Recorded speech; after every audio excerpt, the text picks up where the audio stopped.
let us talk about how my London landlord wanted to scam me. Okay?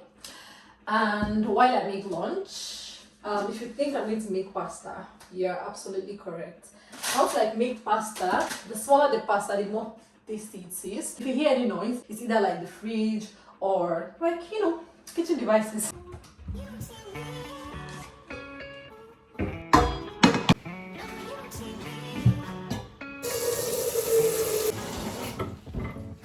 Walking up to the hotel bar, see you've already made some friends. Place on your I'm boiling the spag now. Anyway, last year I spent 3 months in Nigeria. That was during the summer. I'm in school here in the UK, and you can travel during when it's not term time. You're allowed to like travel during the holidays. So I spent the holidays in Nigeria because I work remotely, so I could afford to be anywhere. It was holiday. I was like, okay, fine, let me just go home. And a lot was happening in my family at that time, so I just needed to like be at home. So I moved out of my apartment because I can't like be in Nigeria and be paying rent every month while I'm not in the country. Okay, so I moved back. I packed out of my apartment and spent summer in Nigeria, right? Cool.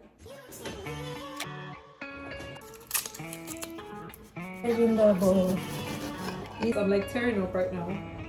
This only means I get. Can you tell that I'm crying? hotel bar, see you've already made some friends. Take my place on your own, but your eyes are fixed on them. Red lipstick. So I'm done cooking now. Let us go and have a proper conversation over lunch, okay? Let's go. Let's go now, come! After spending the whole summer in Nigeria, when it was time to come back to the UK, I definitely needed to find another accommodation, right? So I found an apartment on Spare Room, and I paid this guy a deposit for this apartment. However, on the day when I was like in the airport, that was when he told me that I couldn't move in. But anyway, that's like a story for another day. He told me he couldn't like. He told me that he hadn't gotten the go ahead for me to move in, the checks, he's not finished running the checks, something funny like that. Even though I had like, we had a conversation about a month ahead, right? But anyway, moving on. So I had to go and find an alternative accommodation last minute. One thing led to the other, and that's how I found this my accommodation that I'm telling you guys that the landlord tried to scam me. Unfortunately for him, he didn't know that he was dealing with a Nigerian girl, right? An Igbo girl for that matter. So we had a conversation with my landlord. They told me men are not allowed, right? I also went to view the house with the wife. I asked him how many people live in this apartment. The wife said, oh, me and my husband and our baby. I moved in only for me to find out there was someone else living there apart from them. So in my head, why did you guys lie? Because I was going to move in and find out that you guys lied. So you have to be very desperate. So as time went on, I also found out that the man had like 2 other children who would come and spend the weekend and go back. So in my head, I'm like, how many people live here now? That was not like what you told me, right? We're still living together, and I feel like I'm an easy person to live with. Oftentimes, I'm in my room, most of the time I'm in my room. So when I'm outside, I don't want someone telling me, oh, don't keep your slippers here, don't do this. Like, I felt like watched, but at the same time, it's understandable because when you live with a landlord, it's like everywhere. It's like a general thing that they are wary of their property. So they'll tell you certain things that, like, they'll try to like have certain rules that wouldn't be there if you were living there when the landlord doesn't live, right? So I always advise move into an apartment where the landlord doesn't live there. That's if you can help it, okay?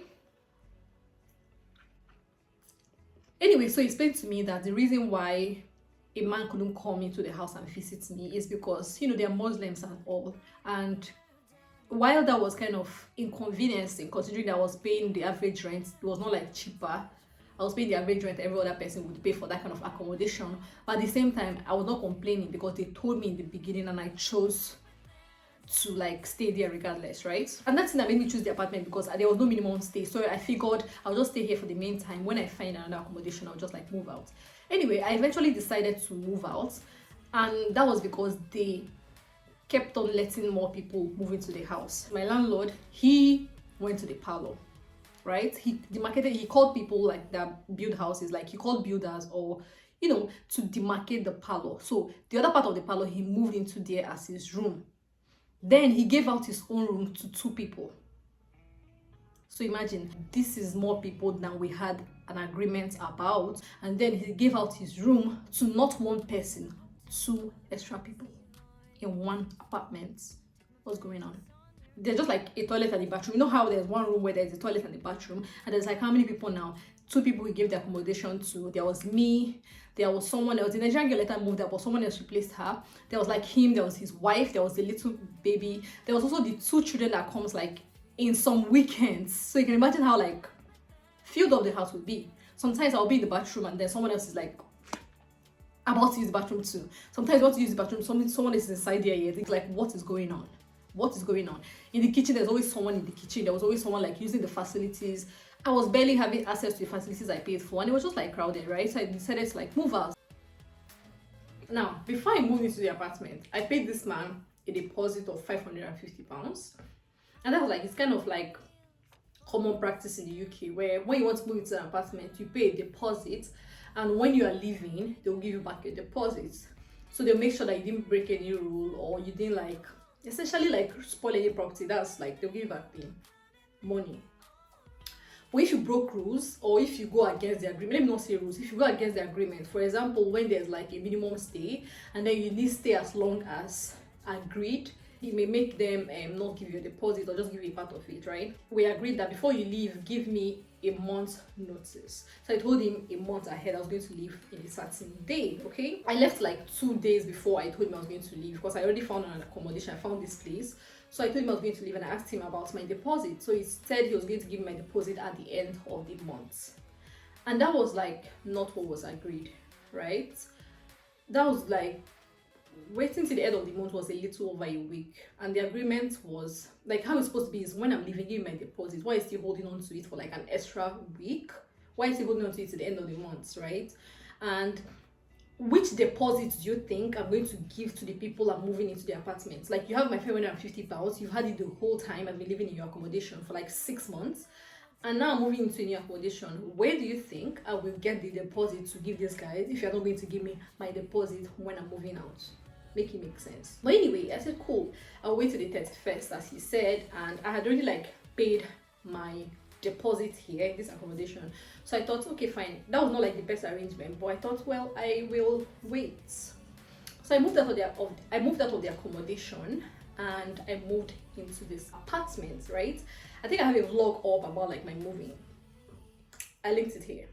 When I moved out of that apartment, that night he sent me a message. He sent me like a message on WhatsApp, and he sent me a video and said, look, this mattress, there's a stain on the mattress, like a big stain on the mattress, like a map, a bigger stain on the mattress. So he said that he was going to have to buy a brand new mattress. He's going to like change the mattress. So that means he's going to use my deposit and buy a brand new mattress. When I moved into your house, I did not use a brand new mattress. So he wants to use my money and buy a brand new mattress for the next person coming here, right? Cool. I called him when I saw that message. I told him that this thing you're talking about was there in the house, like it was there on the mattress, right? I didn't make that stain. So he said, okay, fine, he's going to make inquiries, he's going to check. So I thought to myself, he didn't even check. I am claiming that I did. He didn't check. Say he had a video, or he had like some, I don't know, he just said he would check, right? So he still sent me another message and insisted that he's going to change the mattress, he's going to change the duvet. I told him I was going to come to his house the next day because I didn't want to speak too much English. I didn't want to like go back and forth because I knew I knew that there was no way in the world that I'm going to let go any amount, any part of my £550. I'm not going to take £500. I'm not going to take £549. I was going to take £550, right? I told him I'll come there first thing tomorrow morning. So he said, no, don't come so early. It's Ramadan and we're going to be like fasting and all. I went there in the evening, right? I didn't go alone though. So when I went there, he told me, my wife just told me that the stain was there, but it was not that bad. So remember the first time he told me that the stain was not there, that was the first storyline. He told me that he gave his tenants very, very clean mattresses. So he claimed that it was not there, right? But when I went there the next day, he said, it was there, but it was not really there. Like, it was there, but it was not like that bad. Like, make it make sense, right? There's like a map that looks like a drawing, like a patch that you can tell that something happened on that mattress, an accident, maybe water poured there or a liquid poured there or something. So what do you mean by it was there but it wasn't that bad? So when the person like ruined the mattress with whatever poured there, did I pour another one? Did I follow the map and pour that? Like, make it make sense, right? So you could tell that the man was like moving funny at this point. And he did apologize still. Because first of all, what you claimed yesterday is not what you're claiming now. You're claiming now that your wife said this. He also said the duvet as well. There was like a map on the duvet. And the thing is, the duvet, right? I washed the duvet months earlier before I was going to move out. There was something that had stained it from the water or whatever, right? I knew that was on me, right? I folded it and kept it in a corner for like a long time, like for a while. So I knew that even though it was neat, you could see like, how water prints, like, I don't know, but I was willing to wash it again. So I told them, I didn't want to talk too much. I told them, fine, I'm going to wash the duvet, right? And they said, okay, they packed the duvet in a nylon. They packed the duvet. So they want me to like wash the duvet. They also put the pillow there. Like, how do you want me to wash a pillow? A pillow that was like in the pillowcase. I used it when they were like, how do you want me to, like, you're trying to stress me now. You're trying to like make my life difficult, right? But I said, cool, I wash it. And they wanted me to take it away and wash it. I told them, I'm not going to take it away and wash it. I'll wash it here in this house. And the reason why I wash it here in this house is because my rent has not fully expired.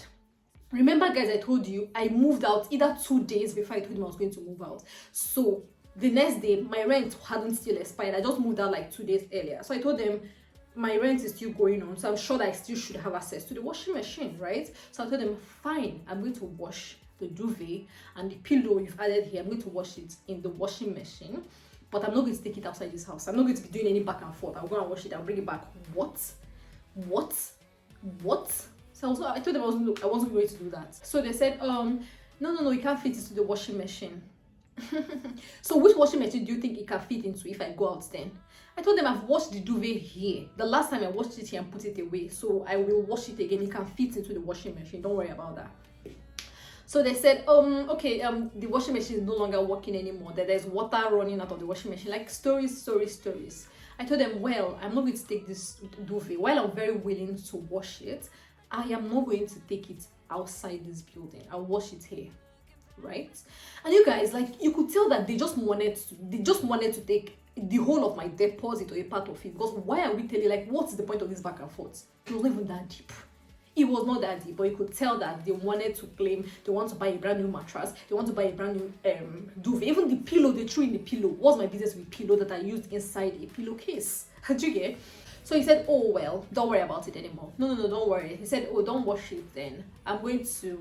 Don't worry about anything. I'm going to pay you your money on the 31st of the month. I told him I was going to wait, but you're not moving like I can trust you, right? So the way I'm moving, I don't feel like I can trust you anymore. So I'm going to take my deposit now. I was very firm because once you see me, I'm skinny, I'm agreeable, I'm nice. It doesn't mean that I cannot be very firm when I want to be, right? So I told them that I was going to wait till the 31st to take my deposit, but with the way that you're moving, with everything that's happened now, I cannot trust you, right? So I'm going to take my deposit and I'll take it now. Yeah, this minute. So they were like, no, I'm going to give you the 31st and all of it. Like, no, you're going to give it to me now.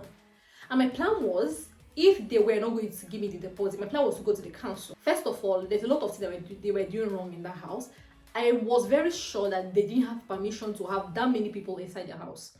1 toilet, 1 bathroom. So I knew that if I went to the council, first of all, that should be wrong. It should be very, very wrong. Secondly, I'm sure that if I were to like tell them what had happened, they won't like that either. But either way, I was willing to get in. The third party, the council, I think the council is like the body in charge of rent, housing and all of that in the UK. So I was going to tell them that I'll go to the council. But they didn't even wait for me to get there.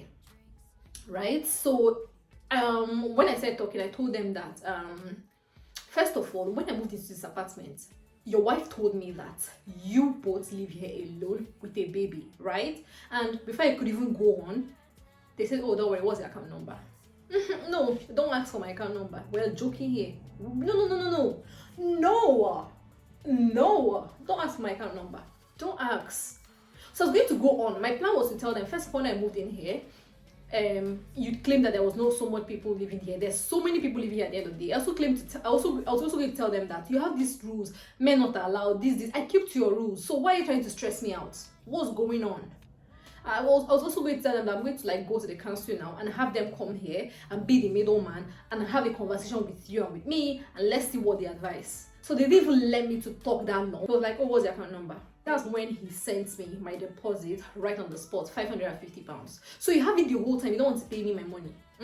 I'm not even eating my food, I'm still talking. Anyway, I thought to myself, money that I gave you and I gave you in full, why are you struggling to give me back my money? It's supposed to be a deposit. And apart from that, there's something called wear and tear in a house. You don't expect me to move into your apartment, stay there for like 6 months or however long I stay, and everything remains the same, right? It's going to be like wear and tear. But that's different from like spoiling a property. That's different from like maybe hitting a hole in your wall or ruining things. But wear and tear is like something that is like natural, it's going to happen. Even though I didn't make that stain on the mattress, but even if I did, I didn't, right? But even if I did, is that not supposed to be like an allowance for things like that to happen where people live? It should not affect my deposit. In my former house where I was living before I moved to like Nigeria for summer, it was also like a very beautiful Muslim family. They also told me men are not allowed, but it was like a great place. I really like enjoyed staying there. They were very warm and understanding. Yeah, so I think my deposit with them was like £270. I can't remember right now. First of all, they told me 6 months minimum stay. I was staying less than that. Second of all, I gave them a week's notice. I thought I was going to leave next week or something very fast like that. But that they were still like understanding, and they said, okay, in that case, your next week is free from your deposit. Then the other part of the deposit, if we get someone to replace you, we'll give you back. If we don't, then it has to go. They explained it to me calmly and they were like, does that work? I was like, that works. Because in my head, I thought I was going to lose my entire deposit. But they still like split it and made it like reasonable and kind. They were very thoughtful. So you guys, in this UK where you look for accommodation, shine your eyes, be very smart, stand up for yourself. Oftentimes when people try to bully you, they want to see if they can get away with it, right? So I'm sure that the man was like, seeing, am I going to, how much can I get away with, right? If I had taken out that duvet and that pillow to go and wash, I'm sure I would have cut him back, and then he would have said, oh, the pillow, he would have like said something else. And when I moved to this apartment, the mattress was covered. There was like, it was covered. I couldn't know that the main mattress was stained because it was covered like with bed covers, duvet and all of that. So how would I have found out? When I found out was when I wanted to wash my bed covers, and I found, oh wow, there's something here that looks this way. So it's a human thing generally, like people want to see how much can you take, so they will give you. When you know you can't speak up for yourself, they'll give you like anyhow. So always stand up for yourself. Know your rights here. There's something called council. There's something called a lot of laws protecting tenants. And so like whenever you're in any more comfortable like situation, share with people. Me telling him that I'm going to take my deposit now, it was also someone that told me to tell him that. Right? In my head, I was going to wait till the 31st to take my deposit, but someone advised me. So oftentimes, like share with people. There's like people who know better than you do and who will like support you, right? Yeah, so thank you so much for watching the video up to this point. Let me know if you want to like hear more story time like this. Okay, see you in the next video. Bye.